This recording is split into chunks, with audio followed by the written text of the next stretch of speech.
বিলাসবহুল গাড়ি ও অর্ধকোটি টাকার ড্রাগস সহ জেলা পুলিশের হাতে আটক আসামের এক যুবক। নেশাবিরোধী অভিযানে ফের সাফল্য উত্তর জেলা পুলিশ সুপারের। সোমবার সন্ধ্যায় গোপন সূত্রের ভিত্তিতে ধর্মনগর শহরের নোয়াপাড়া এলাকায় বুথ পেতে বসে থাকেন পুলিশ সুপার। এমন সময় এলাকার গীতা ভবন সংলগ্ন এলাকা থেকে গোপন সূত্রের ভিত্তিতে একজনকে আটক করা হয়। তার কাছ থেকে 10,000 ইউবা ট্যাবলেট উদ্ধার করা হয়, যার কালোবাজারি মূল্য প্রায় 50 লক্ষ টাকা। এরপর ধৃতের সঙ্গে থাকা একটি থার গাড়ি ও একটি পালসার বাইক আটক করা হলেও তার সঙ্গে থাকা অপর নেশাকার বাড়ি পালিয়ে যায় বলে জানিয়েছেন জেলা পুলিশ সুপার ভানুপদ চক্রবর্তী। জায়গাটা হলো নয়াপাড়া গীতা ভবনের পাশে ধর্মনগর।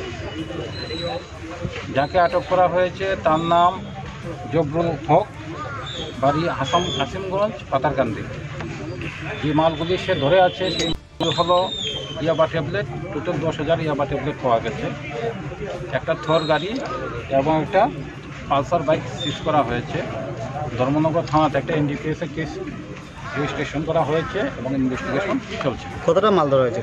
10,000 ইয়াবা ট্যাবলেট ধরা। কালো বাজার মূল্য কত হয়েছে? কালো বাজার মূল্য প্রায় 50 লক্ষ টাকা। আর ও কি একা ছিল নাকি আরও? একজন পালিয়ে যায়, কারণ গাড়ি দুটো।